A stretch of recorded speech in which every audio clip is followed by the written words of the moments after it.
Good evening, what's up and what's good? And welcome to Loc'd On Sports 216 with me, Keith Fallon, on a Thursday, on a nice and sunny Thursday at that.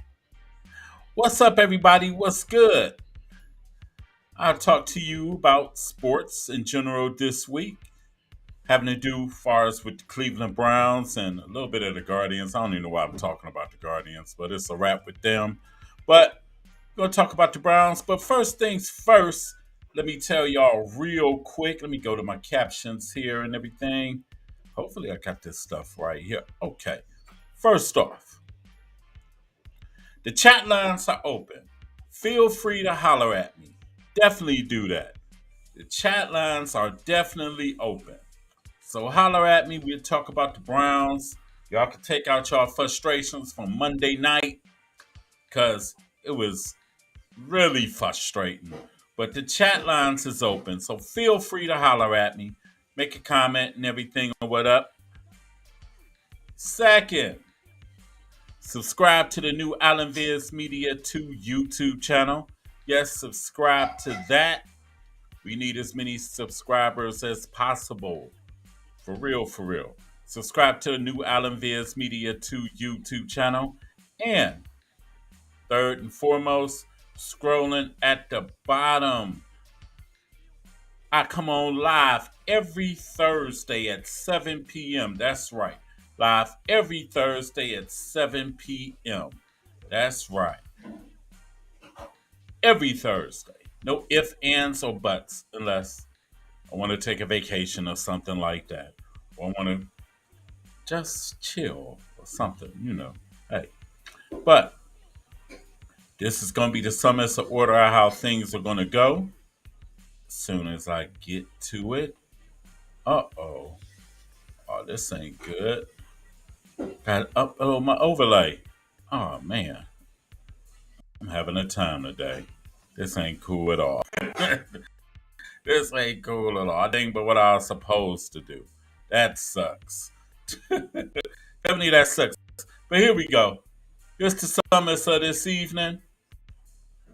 One, we're going to talk about the Browns and how they beat themselves. Number two, is Sunday's game against the Tennessee Titans crucial? Number three, how can Deshaun Watson get back right? And number four, last but not least, it's a wrap for the Cleveland Guardians. It's a wrap because Minnesota's magic number is 1. But actually, it doesn't matter. The Guardians are done. They've been done for a while. But hey, first off, we're going to go to the Browns game. Matter of fact, I got something else to get up here. Oh my God, I'm just tripping today. We're going to go to the Browns game on Monday night when they face the Pittsburgh Steelers. Let me get this off of here. It's coming in. Okay. We're going to go to the Guardians game on Monday night when they face the Pittsburgh Steelers. The Browns was 1-0. Pittsburgh was 0-1. Pittsburgh got drubbed, dog walked by the San Francisco 49ers previously 30-7. And the Browns had dog walked the Cincinnati Bengals. They whooped their ass 24-3. Now, okay. All right. Now, so Monday night they meet. Browns unfortunately lose 26-22. But think about this. The Browns outgained them in almost every category. First downs, they doubled Pittsburgh. Browns had like 20 first downs. Pittsburgh had 9. Matter of fact, the Steelers didn't even get in the Browns' red zone. They didn't run a play in the Browns' red zone. They just got a play where they had a 71-yard touchdown to Pickens from whatever Pittsburgh's quarterback name.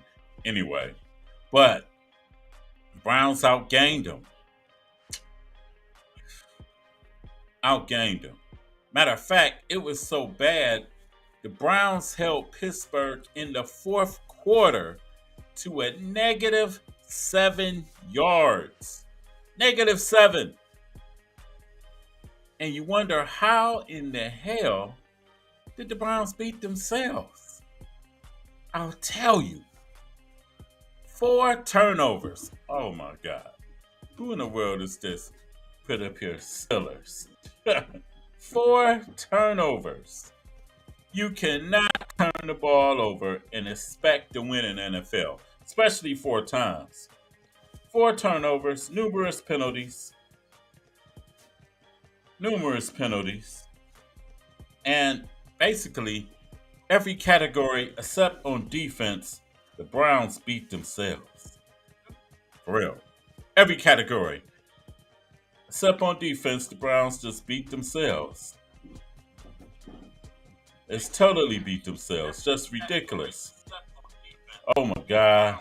And my son's up here commenting. Talking about Steelers. Oh my goodness. My son. What's up, little Keith? What's up with you? Then he gonna say they wanted to lose. You got jokes. You got jokes. They wanted to lose.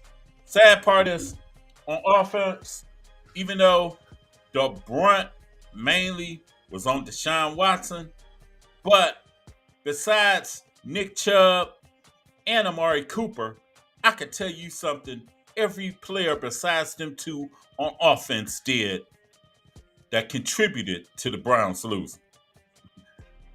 I mean, I could just go down the line. Prime example, Jedrick Wills. He had a nightmare over there.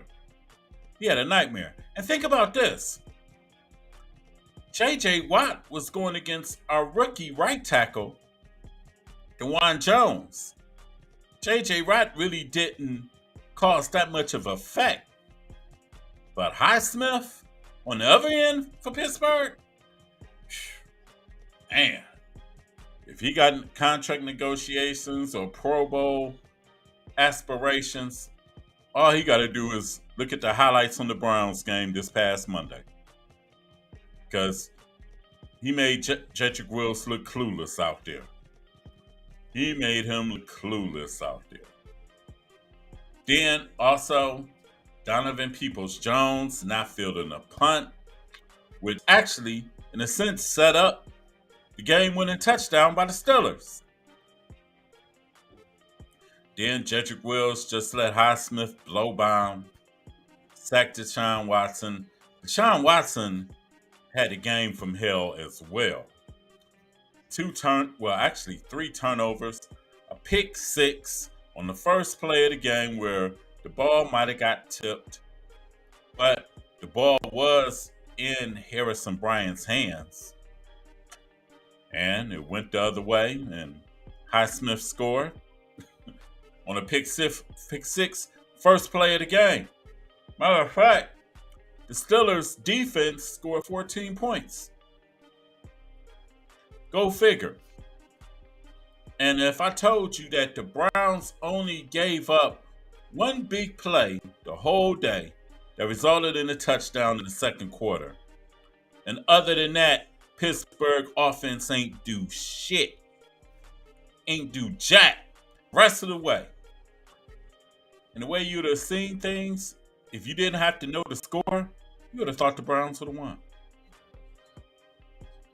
You would easily thought the Browns would have pulled it out. But it wasn't meant to be. Then on top of that, Watson, like I said, he had the night from hell. Dude had a pick 6, 2 fumbles, both of them costly. One would have got them a first down, he fumbled on a scramble, on a play where Stefanski, I don't know why would you call an option on 4th and 1 and you got the best running back in the league. You got the best running back in the league in the backfield. And you try to be cute. See, that primarily is the Browns' problem on offense. Stefanski is always trying to outsmart somebody. Just play football. That's it. Use what you got to get where you want to go. Because truthfully, Pittsburgh ain't have an answer for Chubb. They ain't have an answer for Chubb at all. And even when, unfortunately, Nick Chubb did go down with with multiple ligament injuries in his knee, and a knee that he previously hurt when he was at Georgia. Even though Chubb did go down, Ford did his thing. He pulled off a 69-yard run. So Pittsburgh had no answer for the run game for the Browns. But Stefanski loves to be fancy. I guess you got some people that just want to coach the way they want to coach and forget what gets you there, what's your main strength, your bread and butter, and all that. Guess he just want to do what he want to do, and it's going to eventually get him fired. I'm just going to tell you that now. It's going to eventually get him fired. Because, man, that's just crazy. It's like you got the lethal weapon in Chubb, and you don't even use him. You try to be fancy. And I said, that's just crazy. That's just nonsensical. That's just nonsensical to me. But anyway, the Browns lost. They're 1-1. And they haven't beat Pittsburgh in the regular season since 2003, when Tim Couch and company went down there and wrecked shop on the Steelers. But it was a tough game. It was a physical game and everything. You know, a lot of people questioning the hit from Minka Fitzpatrick on Nick Chubb, whether it was dirty or not, anything. I just say it like this. In football, you can get injured anyway, anytime, for real, for real. You know, hopefully my prayers and well wishes go out to Nick Chubb that he can make a recovery and come back to the Browns. Be the feature back, hopefully, if it's in the cards for him. Prayers going out to Nick Chubb for a successful surgery and a speedy recovery from that injury.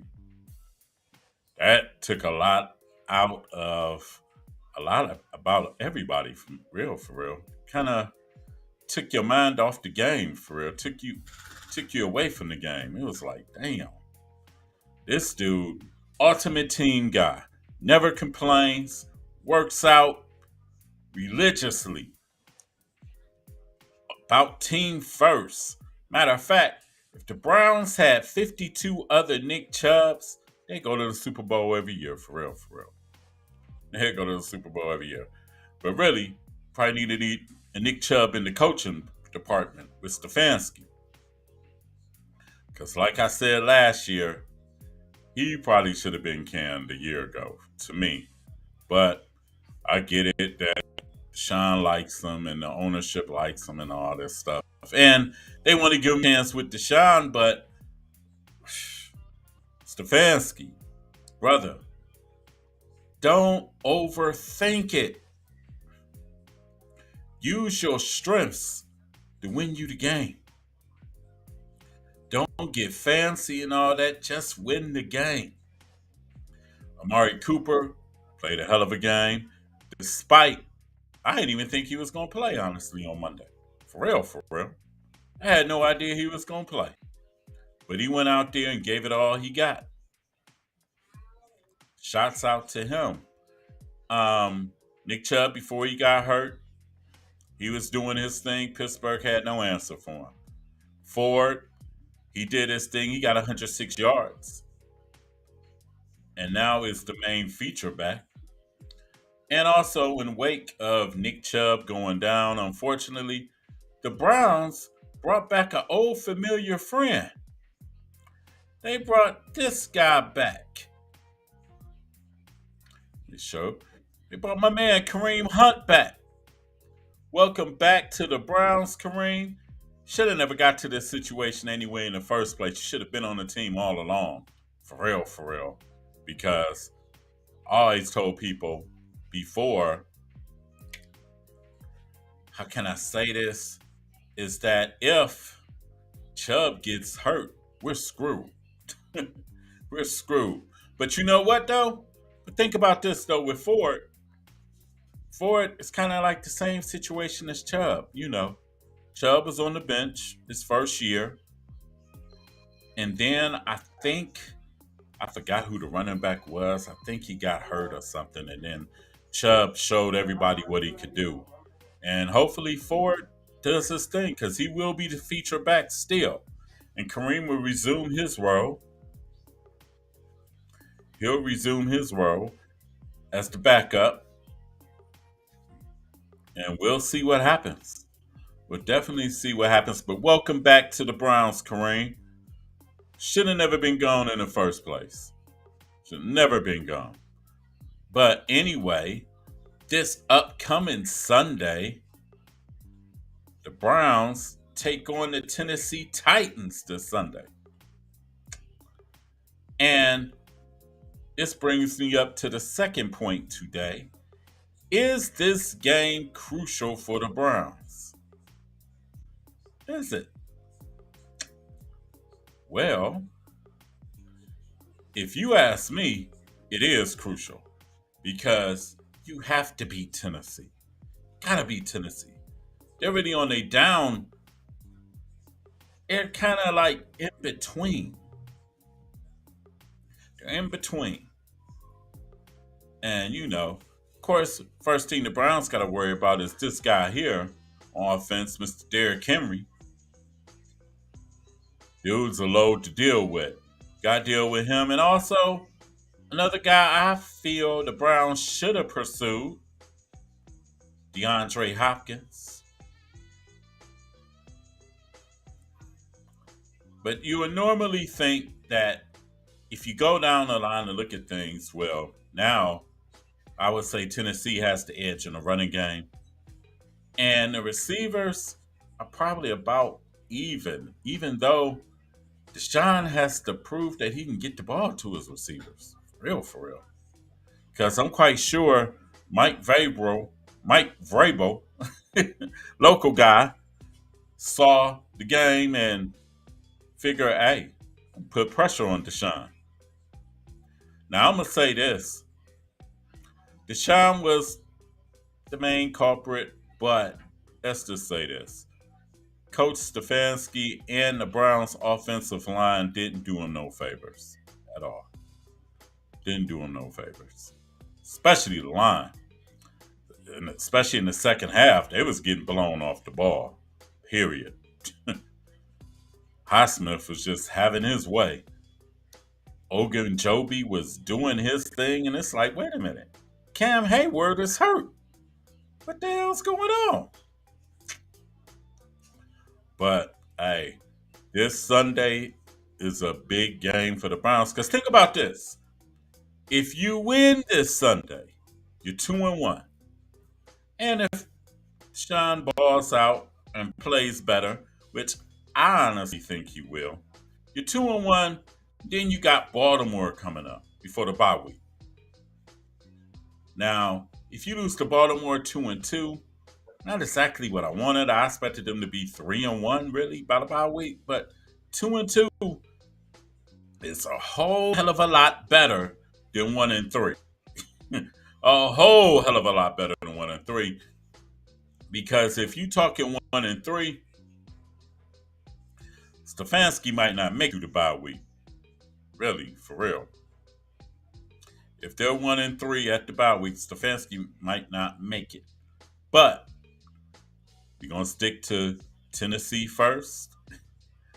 And they got to get this game. This game is huge. And we're going to really see what the Browns got.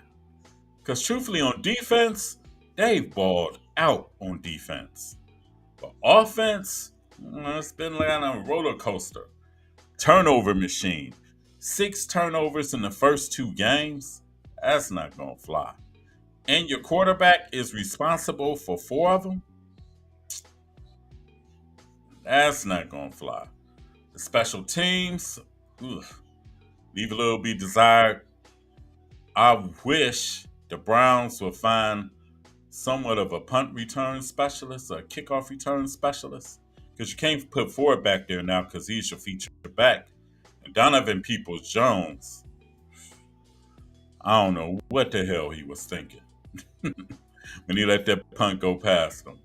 I don't know what he was thinking, which loomed large. So, and our kicker missed a field goal, but think about this: he missed a makeable field goal, which loomed large because we didn't take advantage of our opportunities. Because we had the ball first and 10 at the Steeler 19 after an interception by Delpit, who is playing at a high level. Matter of fact, give kudos to the Browns secondary and the front seven. But the Browns secondary, Ward, Emerson, my other man, Newsom, Delpit, McLeod played well. They're playing at a high level, that secondary. Delpit probably might go all pro if he stays healthy. It's a good chance because he's playing at a high level. But the offense is just kicking them in the butt. Just kicking them in the ass right now, the offense is. And then Joku fumbled. It's like 6 turnovers. Whoa. 6 turnovers in 2 games. That is terrible. That's a recipe for disaster for the whole season. So hopefully they can remedy that. Hopefully they can remedy that and fix that problem, especially Deshaun, because he's responsible for 4 of them. 2 picks, 2 fumbles. Got to have ball security. Because Deshaun, I say it like this, dude. You don't have to throw for 350 yards and try to win the game. You don't have to win the game. But damn, dude, please don't lose the game. Don't do that at all. Don't lose the game. And that's really what you did on Monday. Don't lose the game. But like I said, the Browns have to get it together and regroup. Short week. Tennessee, we'll see what happens. It's a crucial game. The Browns have to win this game. Very crucial. They have to win. Meanwhile, as far as Deshaun Watson is concerned, what can be done to fix him? For real. I don't know what's going on. I know he had 2 years off, literally. And most of last year, but man, I don't know, Deshaun. I can't take up for you. You have been playing terrible, for real, terrible. And it really showed its ugly head in the Pittsburgh game. Now the Cincinnati game, you was all right. You was good. You was cool because you did things that won the game. That was instrumental in the Browns winning the game. But this past Monday, you did things that lost us the game. And I mean, hey, you got to get connections. I don't know what's going on with you and Elijah Moore, but y'all got to get y'all connections straight. And communication straight. And Stefanski, got to make that playbook more imaginative. Something. Because it's bad when T.J. Watt and Highsmith both said they knew the plays. That's all bad. That's all bad. When they knew the situation, knew the plays. And I think the problem with Stefanski is situational football and calling the game. Truthfully, I think he should let Van Pelt call the plays. And Stefanski just get a gauge on the whole team itself. Just be the CEO. Let your offensive coordinator do his job and let your defensive coordinator do his thing. Now, Schwartz, he's doing his thing with the defense because the fire that defense has shown, In these first two games, it's more fire than the defense shown in 3 years under Joe Woods. 3 years under Joe Woods. Even though they upgraded that defensive line for real. But everything else, the linebackers are still the same. The defensive backs are still the same, except for what's my guy name from Kansas City? He played. The guy we got from Kansas City. Oh man. And McLeod. But other than that, everybody else is still the same except for the D line for real. And like I said, defense is playing at a high level. And there is no way in hell they should have lost that game on Monday night. No way in hell. No way. Mm-mm-mm. Pittsburgh didn't have an answer to that defense. Running game, nothing. All they got was one play from Pickens and a couple plays on a rookie running back. I forgot the dude's name, but I got him on my fantasy team. But a couple plays from him. Other than that, that was it. They ain't do shit else. But Pittsburgh, we'll see y'all November 19th here in Cleveland. But it takes me to my third subject of the day. How can Deshaun get back right? Interesting. Because he just don't look like the same player. I mean, man. He just looks totally uncomfortable in the offense. And, I don't know. He just don't look like the same player. But it's early, and I ain't giving up hope on him. It's early. He has to play better. But I think if Stefanski can tailor the offense to some like quick slants, some easy throws for him, some quick routes, quick developing routes, because it seemed like to me that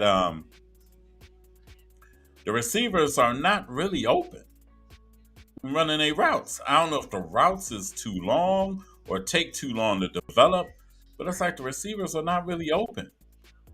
And one thing I hate also is get the tight end, get Njoku involved more. Quit throwing them screen passes. Get him down the field. He's athletic. He can run. Get him down the field.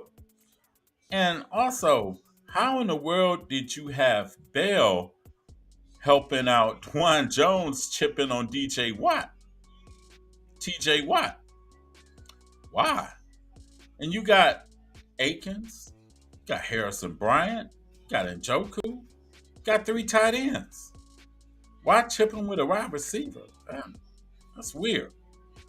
Very weird. Somebody got to make me understand that one. But I think some nice little quick passes for Deshaun. Go short at first. Go short and everything. And get his confidence up. Because he really needs completions early. To get his confidence up. And then if something opens up later on, setting everything up for the play first. And Deshaun, take the pressure off yourself, buddy. It's only football. Relax. Dude, do what you did at Clemson. Do what you do at Houston. Because Deshaun, check this out, my man. Now, this is your team. It was Nick Chubb's team, but now Nick Chubb is out. And he's done for this year. So, Deshaun, this is your team. This is your time to take this team by the reins and put them on your back and be on that mission. Because let's just face it, the whole world's against you just about, especially in the United States. The whole NFL is against you. You ain't getting the benefit of the doubt on calls because you got face masks. And they ain't called nothing. I guess the refs went blind all of a sudden in PA. And, which is weird, I've never seen a quarterback get called for two face mask penalties. Never have seen that. Hmm. Two face mask penalties. So Deshaun, got to get it together, buddy. But I think you can do this, man. Got to get it together. Get it together. Kevin Stefanski, help him out. Offensive line, help him out. Jedrick Wills, help him out. Help the man out. Because, like I said, Stefanski ain't did him no favors, and Jedrick Wills ain't did him no favors. And I think Stefanski need to just stop calling plays. Let Van Pelt run the offense. What's the use of having him here?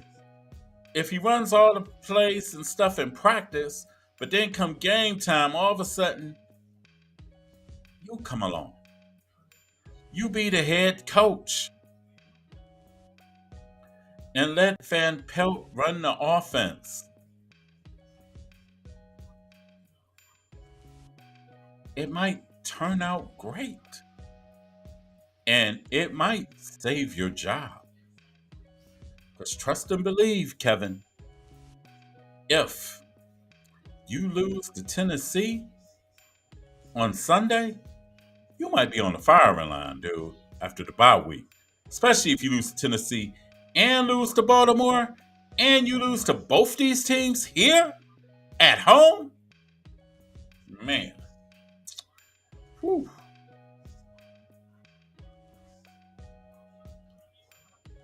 You will be a moth to a flame, my man. So Stefanski, make the game plan simple for Watson. Don't try to outsmart yourself. Don't do it. Don't try to outsmart yourself. Just make it simple. Make it simple. Because this is a game y'all have to have on Sunday. It is crucial. Very crucial. Got a comment, if I can pull it up here. What's up, Dink? You right. I agree. Stefanski should give up play calling. You is damn right about that, brother. You is damn right about that.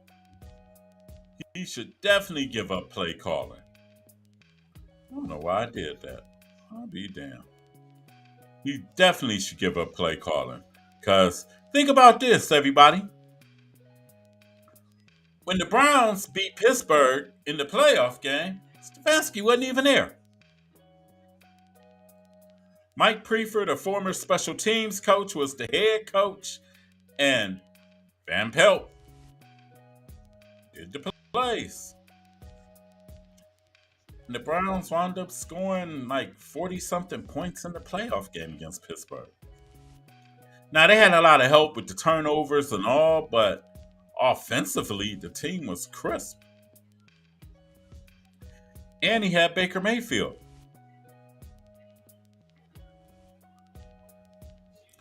So, I mean, come on. Deshaun can't be this bad. Can't be. Can't be. But I think dude is going to get better as time goes along. I honestly think that. As time goes along, he's going to get better and stuff. He better. Guys. Dude. Whew. You do not want to face the wrath of Cleveland Browns fans that have been scorned. That's all I got to say. You don't want to face that wrath. Because everybody didn't give you the benefit of the doubt. I'm going to tell you now, though, dude, you ain't been good, buddy. And it's been 8 games, son. I'm trying to make a case for you, but I got to kind of keep it 100 and tell it like it is. It's been less than to be desired so far. But, dude, I'm still in your corner. And I know you can do this. I definitely know you can do this. And, man, you don't have to throw for 300 yards. Because think about this. All the quarterbacks that damn near threw for 300 yards lost. Kirk Cousins. He done threw for damn near 700 yards in 2 games. And yet, the Vikings are 0-2. Lost. Justin Herbert, same thing. The Chargers are, like Biz Markie say, 0-2, 0-2. I mean, come on. You ain't got to make it difficult. This ain't rocket science. And Stefanski, adjust your plays too. Ford is not an inside runner. He's not. Stefanski, you got to suit the game plan in your offense the best suit the talent of your team. Which means more like crossing patterns because you got really smaller receivers. And also, how come we ain't seen Tillman? My dude on the milk carton. Ain't seen none this season. And I know he a rookie, but damn, how come we ain't seen Tillman?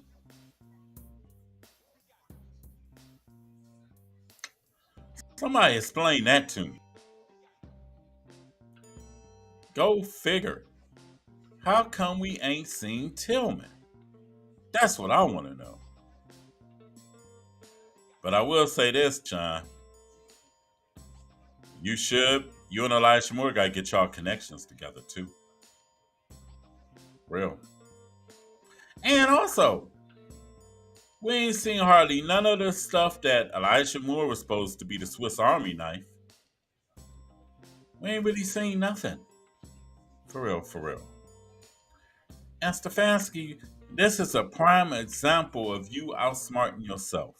Why in the beginning of the game, you try to be slick and go with 3 tight ends out wide and Nick Chubb out wide?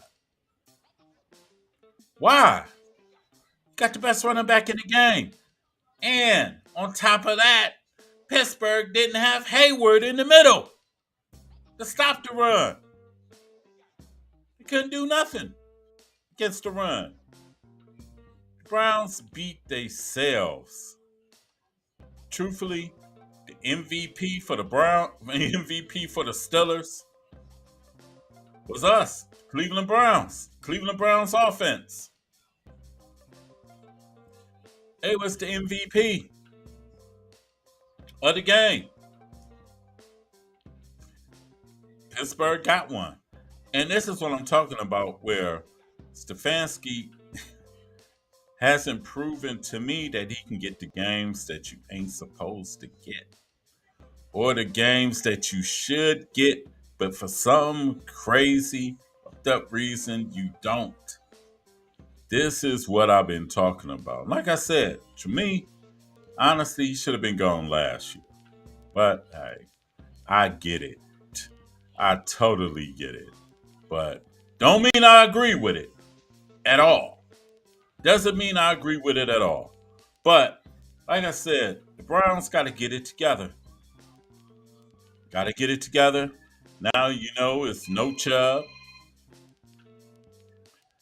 And I think y'all should play the rest of these games on offense. Defense doing what the hell they supposed to do, for real.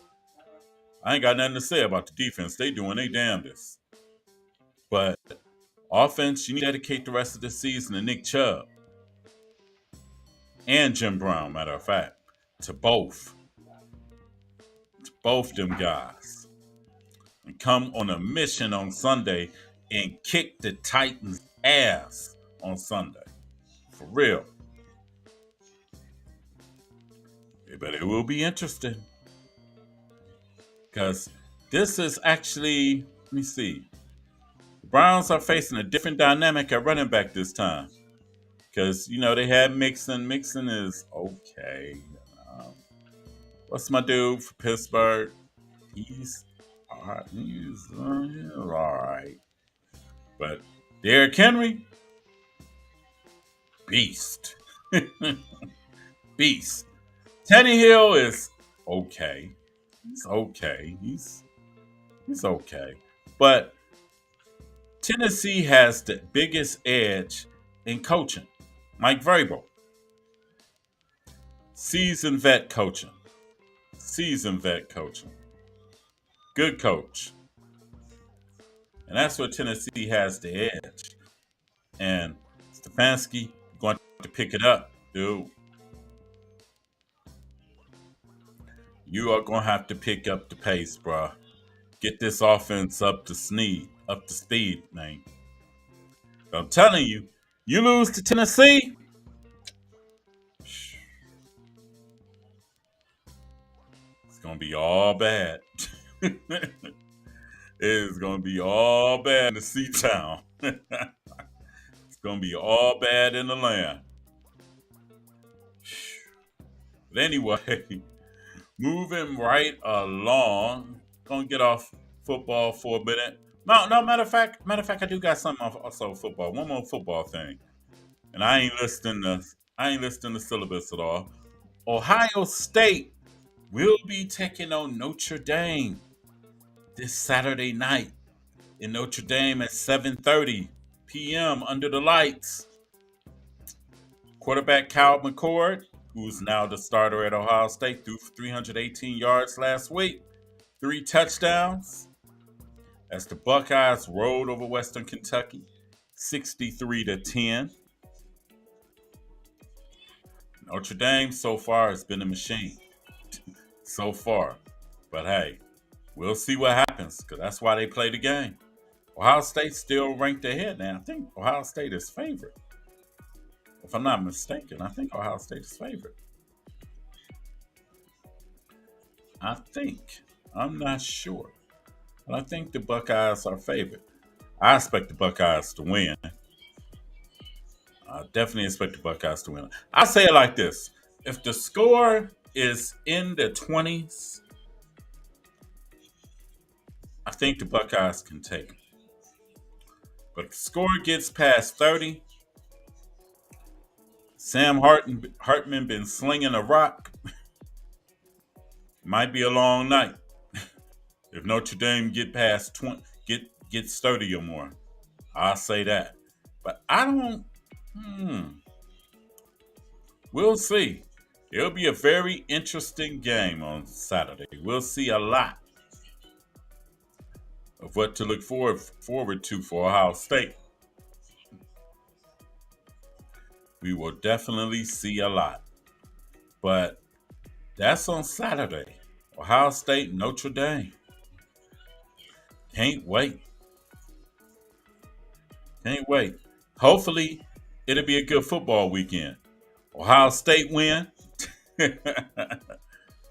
Then, if the Browns get their stuff together and win on Sunday, everything will be perfect. Definitely be perfect. But anyway, I'm going to move right along. I'm going to change my little background real quick. Move right along to baseball, even though the Guardians season is mercifully coming to an end. I said mercifully coming to the end. Yeah, the Guardians season. Been a little disappointing. Very disappointing. Very disappointing. Wow. Very disappointing. But I'm going to say this. Let's see. Can I say this? I don't know how to describe their season for real, for real. Tito probably, most likely, probably will be stepping down. More than likely, he'll be stepping down. Um, Wonder who will be the new manager of the Guardians. Maybe it's Sandy Alomar. Hopefully so. Hopefully so. I've heard Kevin Cash, but why would Kevin Cash leave Tampa Bay? They've been winning for the last 3, 4, 5 years to come here. Mm-hmm. Go figure. Go figure. I know moves that the Guardians do need to make. And I got one move that I thought of today.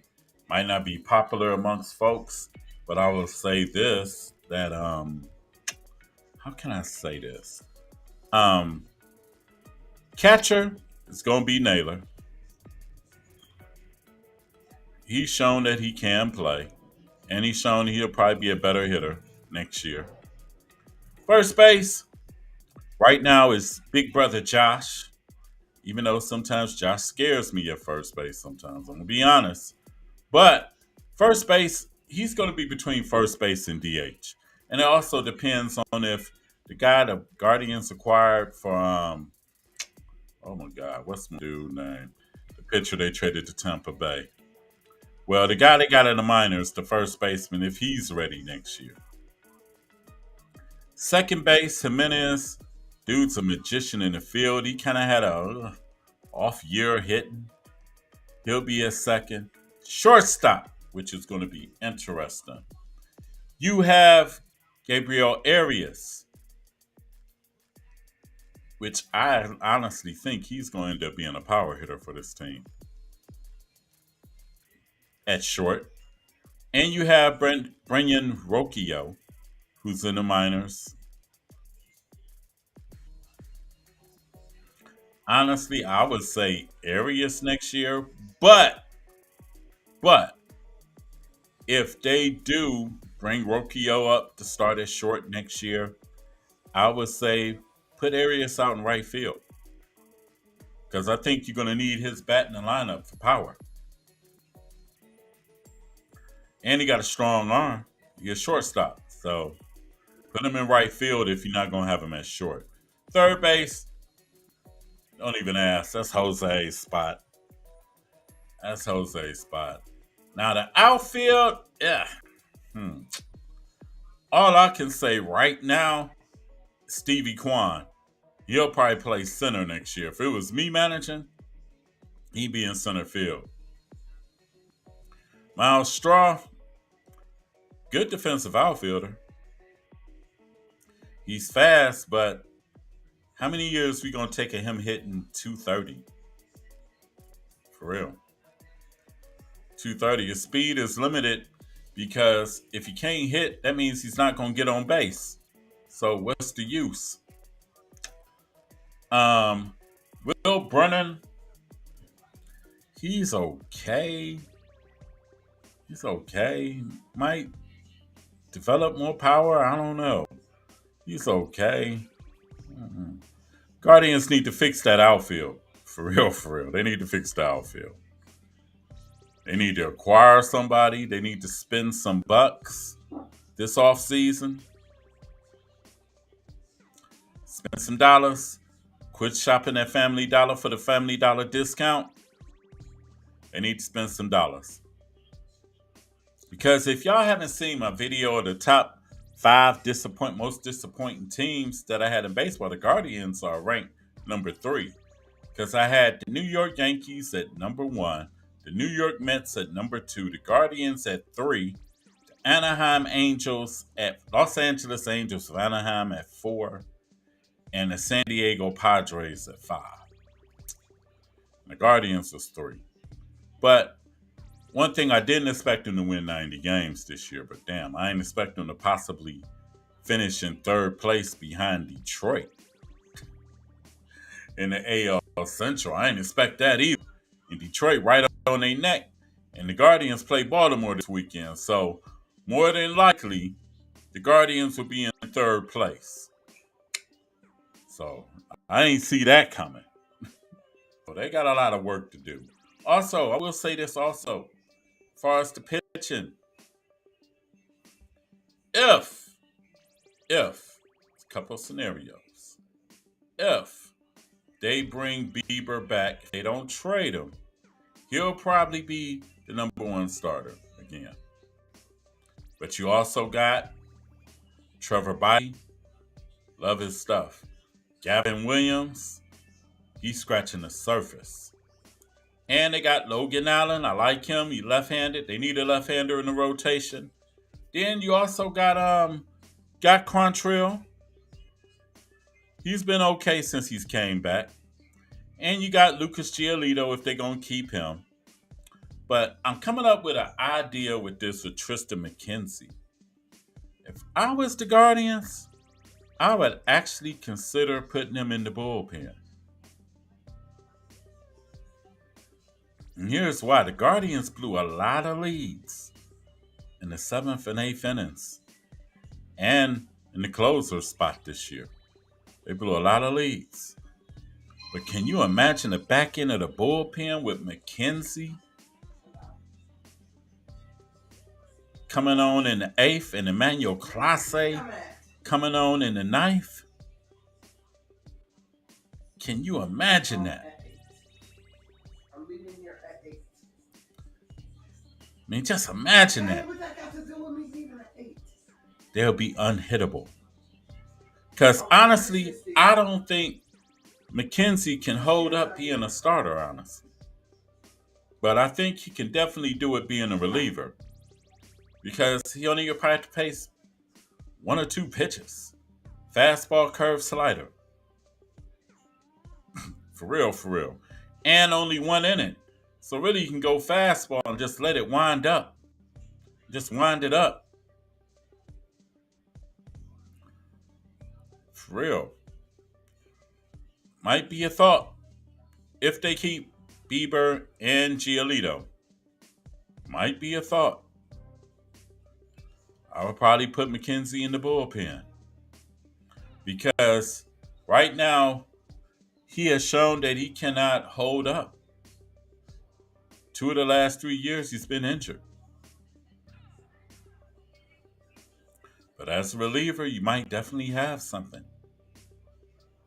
Him and Clase in the back end of the bullpen would be something to be reckoned with. Because you got to think the Guardians blew a lot of leads this year. A lot.